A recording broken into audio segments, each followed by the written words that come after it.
What makes it so fiscal and so vitally important? And can we really fall over it, or will it swallow up our savings? Everybody's talking about the fiscal cliff facing taxpayers. The fiscal cliff and what it means is our top story on News 13 at 4:30. From the Samson Production Studios in the heart of Hazleton, Pennsylvania, it's your News 13. Good evening, and thanks for staying with us tonight. I'm Kathy Bazinski. Well, it's something that will affect every family in our area. It's called the fiscal cliff, and if politicians don't come to an agreement by the end of this year, our economy could be taking a plunge over the deep end very soon. Christina Papa is here now to join us and try to explain to us how this works and what this all means. Christina? Exactly. Thank you, Kathy. It's being referred to as Taxmageddon. The fiscal cliff is a shorthand economic term relating to budget control changes that will come into effect in the beginning of this year. If you're not really sure what the fiscal cliff is, don't worry, you're not alone. A cliff? Somewhere in the area? I don't know. The facts are, everyone's taxes will go up on New Year's Day, plus spending taxes will take place. But where does this cliff fit in? It's something that has occurred partly because the Congress has not passed a budget since 2007. Also coming into play is that they have taken no permanent action as far as spending cuts or taxes. Chris says that means Congress is now being forced to make changes, or we'll all be making that dive. At this point, they're out of gimmicks. They can't sell any more assets off. They can't borrow any more money. So they have to raise taxes or cut spending massively. So what does this mean for people in Hazleton? What it means is the possibility of a recession. And although most people at the mall today didn't know much about the fiscal cliff, it doesn't mean that those issues won't affect them in the future. Definitely something people should be aware of. It's something that's going to affect them one way or another. Folks in the area say they wouldn't want to be in any politician's shoes this holiday season. I'd run, and hide. I'd run and hide. I'd become an Amish person. I would. Tax-free. Chris says it's important for people in our area to educate themselves on issues like the fiscal cliff so politicians can't band-aid the problems. It seems as if politicians are more anxious to have an issue to campaign on rather than solving the issue and having it go away. Now, along with tax increases, we could see possible job losses. We've already seen some cutbacks in both the Wilkes-Barre and Scranton areas. It's only a matter of time until our area sees the full effects of what you now know is called the fiscal cliff. Christina, I bet you got an education in economics and politics today. More than I probably needed to know. Well, you really sorted it out for us, and I appreciate it too. Thanks so much. Good job. Well, it seems that there are fiscal cliffs just about everywhere, including here in the city of Hazleton. Hazleton Mayor Joe Yannuzzi summoned the media to City Hall on Tuesday in hopes of getting an important message across. With the city looking at a tax increase of 83%, some residents aren't too happy, but Mayor Yannuzzi says the city has hit the fiscal cliff. What I'm looking for is for the public to understand the situation in Hazleton and, of course, council to understand that this budget is what we need to run the city. City Council meets tonight at 5. News 13 will be there, and Mayor Yannuzzi fears if council does not set tax rates, the city will suffer severely. State police in northeastern Pennsylvania say they're gearing up to crack down on aggressive drivers. Troopers say that with everybody stressing out, trying to get shopping done and enjoying parties and gatherings, the holiday season is prime time for drivers to be a little impatient and aggressive. That's why for the entire month of December, special units will be hitting roadways all across the area with an eye out for anybody that's speeding, tailgating, or driving too fast for conditions. They'll also be watching out for folks who are talking without a hands-free system or texting while driving. State police say during the holidays and all year round, drivers should always obey the speed limit, never drive while impaired or while using a cell phone, and always have you and your passengers buckled up. One man had to be flown to the hospital this morning after crashing his car into a box truck along South Poplar Street. No word on the condition of Joseph Hornick of Beaver Meadows, but as our Jasmine Brooks found out, this isn't the first accident near the spot. Neighbors believe the man was speeding and say something needs to be done before somebody dies. It wasn't a pretty sight this morning along South Poplar Street in Hazleton after the driver of this Chrysler Sebring slammed into a box truck, crushing the car's front end underneath. The airbag deployed, a door completely off, and the rest of the car in bad shape, along with the driver who had to be flown to the hospital. The driver of the car was traveling north on South Poplar Street when it drove into the truck, which was turning onto Noble Street. One woman driving behind the man told News 13 he was speeding and just seconds before the crash passed her illegally. People who lived nearby heard the crash from inside their homes. I heard a bang. I dropped all the laundry down the stairs and come running down the stairs. I says, uh-oh. Take a look at these tire marks, suggesting the driver tried to stop but couldn't. Neighbors want something to change in this high-traffic area that they say just isn't safe. They need a light or something here because there's so many accidents on this street and people, one day somebody's going to get killed here. As you can see, the speed limit here along Poplar Street is 35 miles per hour, but nearby neighbors say motorists tend to drive much faster. Sometimes you can't even cross the street, that's how fast they're going. I think this is a raceway, I think it is. How cars come down the block flying down here, things like that. People nearby this busy road hope the city will do something soon, or that people will just slow down so something like this doesn't happen again. Jasmine Brooks, News 13, Hazleton. And coming up on News 13, an important reminder for older residents of our area. We'll have the info on a deadline coming up this Friday that could affect your health coverage. Also still ahead, they say this flu season is going to be a bad one. Are you ready for it? Our Jasmine Brooks is. We'll show you how she's fighting the bug when News 13 continues. Tonight's weather is brought to you by Sand Springs Country Club. Here's one of their weekly restaurant specials. Wednesday night is Wing Night.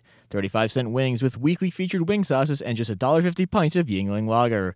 Located at 10 Clubhouse Drive in Drums. Call them at 570-788-5845 or visit us at sandspringsgolf.com or find us on Facebook. Friday is an extremely important day for older residents all across Pennsylvania. It's the last day for those who qualify to enroll for Medicare and Medicare Part B. Now, this is a change to the enrollment procedure of the past. Usually people over age 65 have until December 31st to enroll or change their Medicare plan. But this year, open enrollment ends December 7th, 3 weeks earlier than normal. There's still time to act. If you're confused or have any questions, call your local office of the Pennsylvania Department of Aging. Oh, when you say humbug this holiday season, let's hope that bug isn't the flu. Jasmine Brooks took a trip to the doctor's office today to find out how we can protect ourselves from this unwanted holiday guest. 'Tis the season for that very special visit to your family doctor. Flu season has arrived just in time for the holidays, and this year Dr. Philip Benyo says the flu virus seems to be worse than last year. The flu virus has a first name and a second name.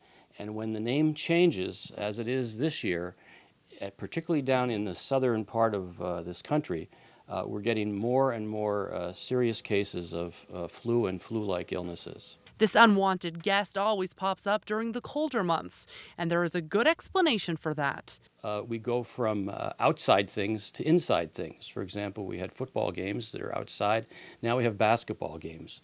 The cooler weather forces us indoors in crowded positions, and in crowded areas, that's where you're going to get more flu-like illnesses spread. Dr. Benyo says if you have the flu, you're going to feel like you've been hit by a Mack truck. Muscle aches and pains, a sore throat, dry cough, and fever all come with the flu. Thankfully, there is something we can do to try and prevent it. I'm talking about a flu shot, and since I've never got one before, I figured it's time. Dr. Benyo assured me this would be painless. We're going to do a special technique that no one else knows about. And we're going to put your arm behind your back. And that way, when we give the flu shot, you can't tighten up your muscle. I guarantee you're not going to feel it. And I didn't. They say no pain, no gain, but not in this case. Dr. Benyo says I am now protected. Well, what's going to happen is you're going to be immunized against what we think is going to be the flu that's going to be hitting us very shortly. And now is the time when we start seeing it, because we had Thanksgiving where there's a lot of travel, and guess what? Christmas is coming up. Again, another mixer for the flu virus. Well, I'm feeling good that I got my flu shot and now I'm protected from the flu. But Dr. Benyo tells me that our furry friends can actually get the flu too. So if you're feeling flu-like symptoms, he says wash your hands and cover your mouth when you sneeze or cough. That way, you won't get our four-legged friends sick too. Reporting for News 13, Jasmine Brooks, Drums. Good job, Jasmine. Now time for our regional weather from the National Weather Service. Checking the radar first, heavy rain we had overnight out of here, moving north into New York State and beyond. Don't have to worry a thing about that. Let's take a look at tonight's creative condition, though. Really could have been something if the temperatures last night were colder and heavy rain came down as snow. And that's what you see there. It comes from Jeffrey Torres, who's a 5th grader at West Hazleton Elementary. Big snowstorm with lightning. Hope we don't see anything like that any real time soon. Now let's take a look at the News 13 forecast for the greater Hazleton area. Tonight, partly cloudy with a low around 19. On Thursday, sunny with a high near 38. Not a bad day. Then at night, increasing clouds, low around 25. Friday, a slight chance of rain and snow showers before 10 a.m. Then a chance of rain showers, cloudy, high near 39. At night, a chance of showers, cloudy with a low 38. Saturday, a chance of showers again, cloudy with a high near 46, though. Saturday night, a chance of showers again, cloudy with a low around 43. Then Sunday, a chance of showers, cloudy with a high near 48 degrees. Then at night, cloudy, lows only down to 44. Sliding on over to Schuylkill County. Tonight, mostly clear with a low around 25. Tomorrow, sunny with a high near 42. Tomorrow night, partly cloudy, low around 27. Then on Friday, slight chance of showers, mostly cloudy, highs around 43. At night, still some showers, cloudy with around 36. Saturday, a chance of showers, cloudy, a high near 49, though. That's pretty mild. A chance of showers at night, cloudy, low down to 41. Then Sunday, a chance of showers and cloudy with a high near 49 degrees. Well, it's tough to get a group of school students down on the farm, so some Friends of Agriculture brought the farm to a local school. This mobile agriculture lab is at Visiting Valley Elementary Middle School this week. For most youngsters who never get to spend time on a farm, it teaches them how the food they eat is grown. The lab also offers students a chance to do experiments and learn about the science that happens on a farm. Now, for the kids, it can be a real eye-opener. There was a group here when I arrived in, they're overwhelmed. They really get a good lesson here through the teacher that shows them some of the uses of the ag products and what the finished products are and how it affects their daily lives. Students from grades 4 through 8 are getting to spend some learning time in the farm lab this week. Its visit was sponsored by Hershey Foods and Yost's Country Store. And speaking of students, Jasmine Brooks heads over to the Arthur Street Elementary School now for this week's District Newsmaker. She's talking with some adorable 2nd graders about awesome activities happening very soon. Well, I am here at the Arthur Street Elementary School with my 3 new buddies, all in 2nd grade. You're going to fall in love with them. They're so cute. Now, we're going to start down here, and you're going to tell us about a great activity coming up. You're actually packing right now to take a trip around the world. We're going all around the world, and our principal is going to be the captain, and we're going to get passports, and we're going to get a piece of cardboard, and we'll draw what we're bringing, and we'll have a little handle on it so we can carry it around with us. And she'll say something, and we have to all sit in our seats, and she'll say what country we're in. And I'm assuming it's to learn about the world. So what country are you most excited to visit? Italy. All right, nice. Okay, now moving over here to Carlos. Carlos, you're telling me there's some pretty cool fairs coming up. What kind of fairs are coming up? Book fairs. And a craft fair. Do you like to read? Yes. So what can we find at these fairs? Lots of books. And why do you think it's good to have some books, for sale at school? To learn to read. All right, awesome. And so what country are you excited to visit? Do you know? Germany? Yes. All right, can you say Germany? Germany. Awesome, Carlos. Okay, and finally, we're going to come to you. Now, remember, you got to be really loud. So the Polar Express is coming up, and guess what? What do you wear to school on that day? Pajamas. Pajamas. Okay, and so what do you do on this day? We watch a little show in music class. Okay, so you'll watch the Polar Express, maybe read the book, and do you know what happens in that movie? You'll find out, huh? So what do you think about wearing your pajamas to school? Good. Okay, great. You guys did an awesome job. And what country? I forgot to ask you. What country are you excited to visit? Italy. Italy. Okay, guys, you did a great job, and I can't wait to see you in your pajamas. That's going to be cute, huh? So thank you. Well, lots going on here at the Arthur Street Elementary School, and I'm so glad I got to spend the day with these little guys. And we will see you next week for our District Newsmaker. Still ahead on News 13, more with Joe Madden, then hoops, nothing but hoops. Fred Barletta's got him in sports. And then a night of fun, friends and family for a good cause. It was hands in the air for Helping Hands at last night's auction. We'll share all the fun coming up on News 13.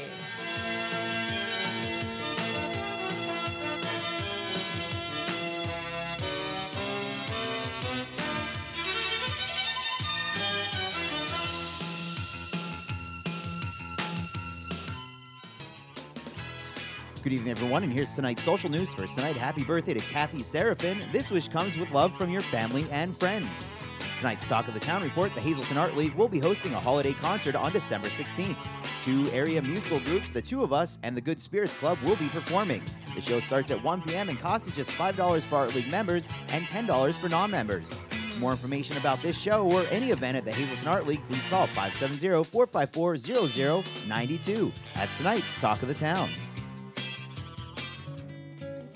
News 13 would like to send sincere condolences to the family and friends of these recently departed. Frank M. Slack of West Hazleton. Memorial will be held Thursday at 7 p.m. from the Hazel Chapel of the Cropton Hughes Funeral Home. Friends may call Thursday from 6 to 7 p.m. Joseph J. Falatko of Allentown. Mass will be held Thursday at 10 a.m. in the Cathedral Church of St. Catherine of Siena. Friends may call Thursday from 8:30 to 9:30 at the church, and Wednesday from 6 to 8 p.m. in the Robert C. Weir Funeral Home. Ed A. Welsh of Nuremberg. Funeral will be Saturday at 9 a.m. in the Sacred Heart Church. There will be no public viewing. The Harmon Funeral Home is assisting the family with the arrangements. And Warren P. Zarowski of Freeland. Funeral services will be held at the convenience of the family. The McHugh-Wilczek Funeral Home is in charge of arrangements. Tonight's obituaries have been brought to you by the Smilax Floral Shop located on 15th Street in Hazleton. For delivery to all local funeral homes, call 570-454-0111. SSPTV Sports on News 13 with Fred Barletta Jr. In the middle of day 3 of the winter baseball meetings down in Nashville, Tennessee, and the Tampa Bay Rays continue to be one of the active players there. There's no way they're just sitting with a pat hand. No question here as we take a look. Their latest move, well, they now have themselves a new shortstop. What they did is they made a trade and picked up Yuniel Escobar. Now, he was a shortstop for the Toronto Blue Jays who became expendable when the Jays took on Jose Reyes, the fire sale shortstop bargain from the Miami Marlins. So they now have a new first baseman. They now have a new shortstop. They locked up Longoria, so one of the premier third basemen in place. We know even before this winter they locked up James Shields. So things starting to come in focus for Joe Madden's club, and that's the name of the game here with the winter meetings. You know, he and Andrew Friedman have been a very, very good combination. Friedman, the young and dynamic general manager of the Rays, and talking to Joe, going into the winter meetings, he knows that the continuity and the overall attitude in the Rays organization has made all this happen year after year. Well, Andrew's really good. You know, it's not that, honestly, that we didn't give up, and I know you understand that too. Just the fact that we couldn't do it any other way. Andrew is really surrounded by some very bright guys down there too. We have a wonderful front office, our own scouting department, our own methods, and then furthermore our actual scouting department and our player development component too. So we, you know, everybody works well together within our group. That's a big part of our success. Everybody sees the finished product, it looks cool, and it's all good. But there's a lot of stuff that goes on. And Andrew spearheads the entire situation, so I have a ton of faith in him. I really enjoy working with him. I think the spirit with which we do things there more reflects a pure kind of a baseball situation, and that really appeals to me. My humble opinion here, but nobody does it better than the Tampa Bay Rays. On a limited budget, they seem to get the job done year after year, and a lot of the credit does go to both Andrew Friedman as the GM and our own Joe Madden, because it has been a great team. There's a Rays style of player, and now they're going to see if Yuniel Escobar will be the latest one to fill in, and that's exactly what Joe Madden was talking about right there. Now, let's go from a Hazleton connection as far as Major League Baseball. We'll talk about the hardwood and college basketball tonight. Out in Muncie, Indiana, Bob Simmons' team, the Ball State Cardinals, are going to play host to the Crusaders of Holy Cross. That one getting underway out in Indiana. As far as the regional pro stuff, the Knicks and the Charlotte Bobcats, they're going to be playing off tonight down in North Carolina. So a very light night there as far as that goes, but it's not going to stay that way. Winter sports season now just 2 days away on the local level. Middle of the week, and you know what that means at Bottlenecks, it's steak and ale night. You can choose from a variety of their specialty hand-cut steaks that's served with unlimited salad and fries for just $9.95. You can't go wrong. Great beer specials all night long as well. Don't forget, kitchen open midnight 7 days a week. And they got those 14 flat-screen TVs. A lot of good fun up at Bottlenecks. And Santa's Little Helpers made a special drop-off at Genetti's last night, where folks are bidding on their all-important Christmas presents. Christina Papa has more on the big holiday auction. It's the moment they've all been waiting for. The holiday season is here, and that means toys, gift cards, and oh yeah, that brand new bike you won't be able to ride until June. Helping Hands held a special event Tuesday night at Genetti's, where families came out to bid on that coveted Christmas present. This is our annual holiday shopping auction, and the community, it's just this community is so generous. Joelle says there was a great turnout, and Mom, Dad, and the kids all could find presents for one another. There's everything, anything you can think of we have, from massages to baseball game tickets to football game tickets to a humidor, just kids' toys, a Kindle. All the proceeds of this event go to the Helping Hands organization. Folks who came out say they can't wait to find that special gift for Christmas. So hopefully we'll bid on something and win something nice. Some jewelry, some nice jewelry. Joelle says she hopes their event helps families have a better holiday season. Hi, how are you? How are you? Christina Papa, News 13, Hazleton. That looked like a good time, and that's News 13 for your Wednesday. Thank you so much for joining us. You can catch this newscast again with rebroadcast throughout the night, or just go to News 13's website any old time, SSPTV.com, where you'll always find the local and regional news you need and the community news you want. For the entire News 13 team, thank you so much for joining us. I'm Kathy Bazinski. Have a great night.